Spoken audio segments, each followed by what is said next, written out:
Hey, I'd like to welcome you to another episode of Mission Matters. My name is Adam Torres, and if you'd like to apply to be a guest in the show, just head on over to missionmatters.com and click on Be Our Guest to apply.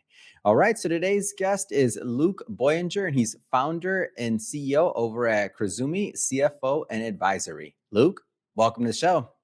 Thank you so much. Appreciate you having me on. All right, Luke. So this is one of my favorite topics. It's talking about bringing in outsourced individuals and executives to really help you grow your business, to leverage what you're doing. And for those that are out there building businesses, the entrepreneurs and executives watching this, you're going to want to stay tuned because Kazumi's doing some special things, and we'll get into that, of course. But Luke, just to get us kicked off, we'll start this episode the way that we start them all with what we call our Mission Matters Minute. So, Luke, at Mission Matters, our aim and our goal is to amplify stories for entrepreneurs, executives, and experts. That's what we do. Luke, what mission matters to you?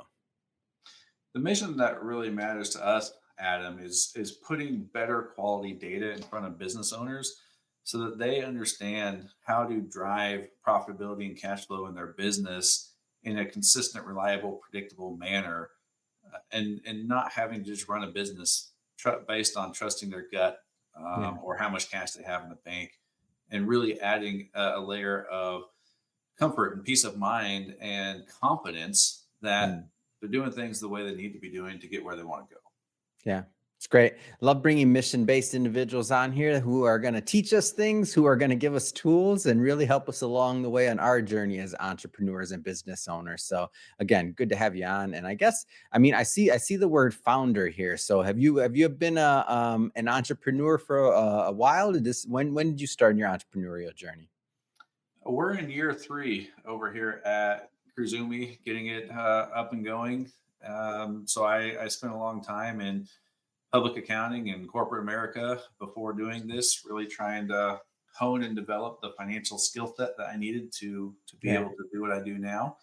And about into my third year of the entrepreneurial journey now.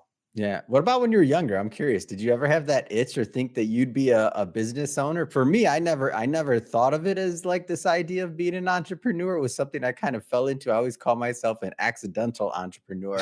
What about you? Yeah, no, my grandpa was an entrepreneur. My dad Mm. was an entrepreneur. So it's in the Uh, blood. so yeah, I mean, I always had entrepreneurial drive and aspirations, but I looked around my broader community, and there were a lot of entrepreneurs in it, and Yeah.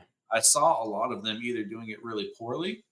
or doing it in a way where they weren't really getting the full value out of it. Yeah. My grandpa's a great example of that. He ran a great business his entire life. Him and my Mm. grandma did well, and they made a nice living for themselves. But when it came time for him to exit the business, it wasn't worth anything. Mm. The business was worth the auction value of the assets because the business knowledge and acumen to build a business that you can sell for real value when you're ready to be done just wasn't there. So Mm. before I dove into being an entrepreneur myself, I wanted to go close that business expertise and financial skill set gap that I Yeah. knew. Man, that's such a smart thing to do. I feel like if more people did that, there might be a little bit less pain sometimes in the beginning. I'll speak for myself on that one. I thought because I was successful in corporate America that all of a sudden that part was guaranteed as an entrepreneur. So when I went out there to say I got my bumps and bruises, man, that would be an understatement. But that being said, that's why companies like yours exist to help fill that gap for people. I didn't know when I was going out in entrepreneurship that companies like yours even existed. I was pretty naive to that Yeah. whole piece of it in that whole world. I'm curious. So when you decided to kind of, these are my words, not yours. When you took the leap, when you dove off that cliff and decided to go out on your own, like what was that like? Yeah, it was. I don't know. I don't know if I'd say necessarily intimidating or scary Hmm. because we prepared for it. Yeah. We saved up I a lot get of that from money. you, by the way. I get that from you. That's why I said my words. Your support Yeah, group, like, did the people around you, were they like, "Oh, okay, this makes sense. Of course, Luke is gonna go do this," or did it? yeah. They like kind of like, "Oh, you're gonna like give up your this and this that you'd already built." What? No, I don't think anybody was super surprised by it. I mean, Yeah. I'm kind of march to the beat of my own drum, Yeah. do things my way kind of person anyways. So the fact that I wanted to go and build something for myself wasn't really shocking to anybody. But no, my wife and I, we prepared for several years to do this. So Mm. we stockpiled cash and made sure we put ourselves in a good financial position. So Mhm. when I stepped out into income zero, we were ready for it. That you had to have some butterflies though, man, when you get to income 0, right? Like, don't tell me you were alright with that one, because no matter how much mentally, I don't care what you had in the bank, just that feeling of, like, when Yeah. you didn't get that transfer you were used to had to be something, at least the first one. Yeah, I not in months 1, 2, or 3, Mm, but when you get into months 4, 5, 6, and you still don't have any revenue coming into your business, you're still building, you're still trying to get it off the ground, you start to get a little nervous for sure. yeah. Yeah. So, and the reason I ask these questions is because I always find it interesting, especially based on where you were at in corporate. You went out, you went into public, and now you're helping other business owners. To me, I Yeah, always feel like it's helpful, like when you can empathize or what some people are going through. And I think you have a unique vantage point, having worked with so many companies and seeing so many kind of like behind the scenes of what takes place. right. And so I guess before we go any further, and I got a bunch more to go into, but let's just maybe give us an overview of Kazumi overall, CFO and advisory, and what you do. Yeah, so we're a fractional CFO firm. We're not a CPA firm, so Mhm. we stay very much in the CFO lane. We don't Yeah. do any of the traditional CPA firm stuff.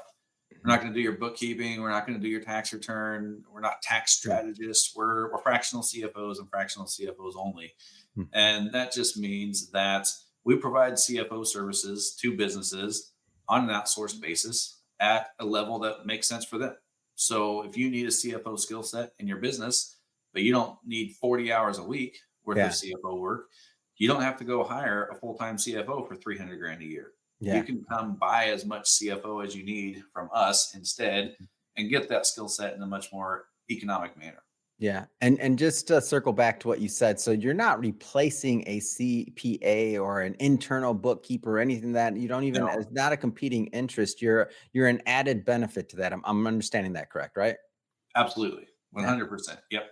And for those that haven't, I feel like most of the people that you're targeting and or helping, as you mentioned, maybe they don't need a full-time CFO yet. If you're in that particular situation, then it's possible that you don't even know what kind of the benefits of it having a CFO are, because you've had maybe your CPA who's pretty good or great, Right. whatever.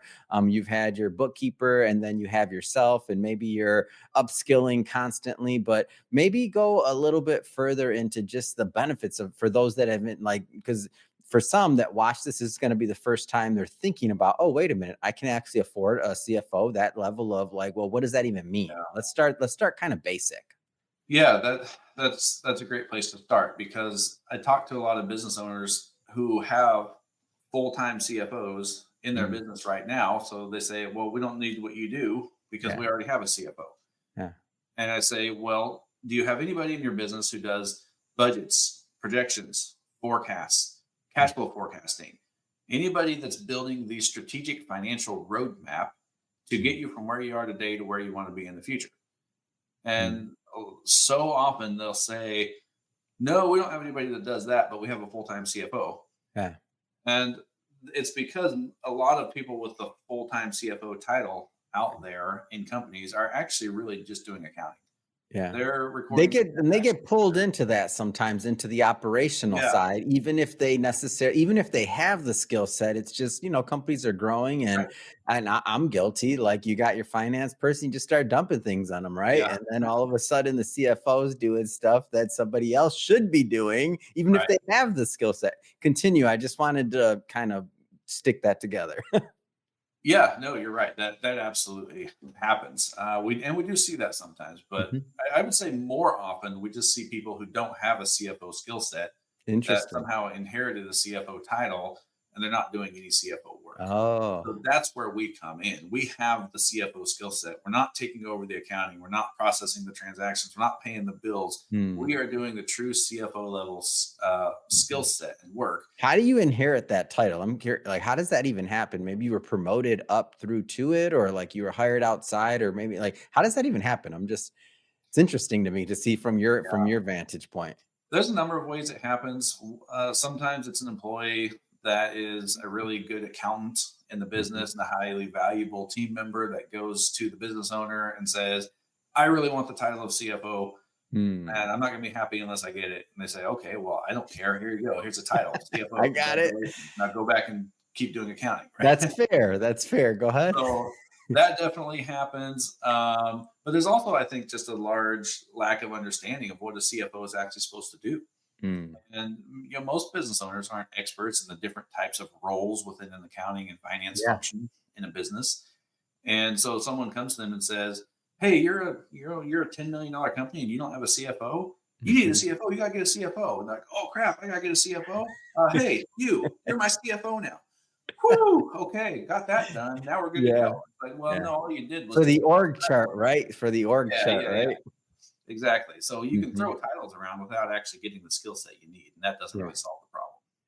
Yeah. And so now you have when now let's take it a step further. So now they may have a CFO that's in title or otherwise. And so now you come in and you're approaching this from a different angle. Like what are some of the benefits of what you're doing and how does that help businesses? Yeah. So when you get a real CFO skill set in the business and you have somebody who is consistently every single month Mhm. updating budgets and projections and forecasts and enforcing the strategic conversation with the business owner around the Mhm. financial plan, what are the goals we're trying to achieve and how are we deploying resources within the company to go out and achieve those goals? Mhm. Are we actually using our capital in ways that are moving us towards progress in achieving our goals, or are we just blowing money on shiny things that come up every Mhm. month because there's money in the bank and we can't, and Mhm. no one's forcing accountability, no one's challenging the spending plan or the budget, and so we're able to drive progress on the goals that the owners have for their business by keeping them Mhm. focused on deploying resources within the business that are aligned with those strategic goals so that they actually go out and achieve what it is that they want. Mhm. And I know that one of your specializations or one of your industries, even though you can work with many, so I think you're pretty agnostic there. Like, correct me if I'm wrong, but one of them is construction. So maybe kind of give us a flavor of kind of what are some differentiators, like what makes working with your company a little bit different. Yeah, you're right. We're fairly agnostic in the sense that Mhm. we'll work with most businesses in most industries. Yeah. But we are particularly good at construction and manufacturing. Hmm. And most of our clients tend to come out of the construction and manufacturing industries. Yeah. So, what's unique about working with us is that we are very focused on construction and manufacturing. We Hmm. have a lot of experience in those industries. We understand them well. We know how they work and we know how to drive progress in Hmm. those businesses. Whereas a lot of CFO firms are working with businesses in 100 different industries Yeah. and they're not necessarily an expert at any of them. They're kind of a generalist at all of them. And Hmm. what you really want in your business is a expert who has a deep understanding of your industry and knows how to drive progress within Yeah. it. But what's also different about us is I wasn't always an accountant. I wasn't always a CPA. I haven't always done CFO services. I didn't even start my financial career path until I was 24. Mm. And I pretty much had a job since I was 14. Yeah. So I spent the first decade of my life basically doing hands-on entrepreneurial blue collar type of work, Mm. working in my grandpa's construction business, working in my dad's machine shop. Mm. I've built a manufacturing process from the ground up in my dad's company. I've been in a ditch full of water at 3 a.m. Fixing a water main so that people of the local city wake up to running water in the morning, right? Yeah. I know what it looks like to go and do the type of work that these businesses are doing. I've done it myself. Mm.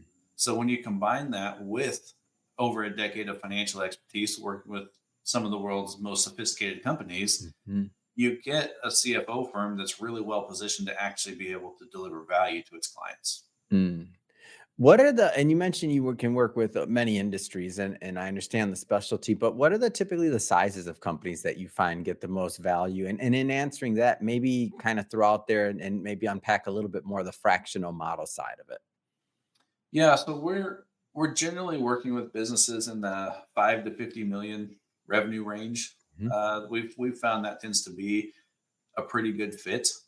Um, it's smaller than 5 million in revenue. It's too hard for us to earn our keep. There's just not Yeah. enough meat on the bone for us to go and find cost savings and profitability improvements that Mhm. are far in excess of what we charge, which is what we ultimately want to do. Yeah. So we prefer working with companies doing at least 5 million in revenue, and the sky is really the limit there. Mm. It really, some people think that you get a full-time CFO as soon as you can afford it.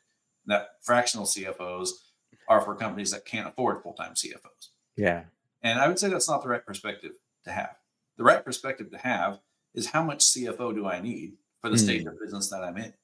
You Yeah. might be $100 million company that's just growing organically 10% year over year with a really simple business model. And you may only have 5 to 10 hours a week worth of actual CFO work that needs to Yeah. be done. Can you Yeah. afford a full time CFO? Sure, you can probably afford a dozen of them, but Yeah. that doesn't mean you need them.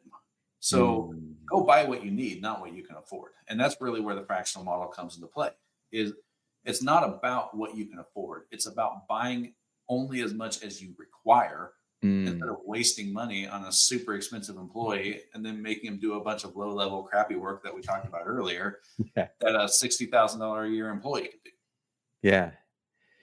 Does the I one of the things I like about the fractional model is the kind of like the cross learning. So even if you had a full-time CEO in-house, even if they're doing just CFO work and it's Mhm. properly managed and everything else, the bottom line is they're still, within that picture, within that one company. And sure, they may go to a conference a couple times a year. Sure, they may keep up with the news. They may do some other things and they may be great at what they do. Yeah. But unless you're kind of in companies, in many companies, and unless you've seen, many different cases and different studies, like some of that cross learning that just I feel like it just happens organically. Like can you speak on that a little bit? Yeah, you're absolutely right, Adam. You go hire a full time CFO. You have a CFO who is working with you and you Mhm. only. And sure, they're going to bring some past experience with them Yep. from other companies, but you're still getting a relatively limited range of experience.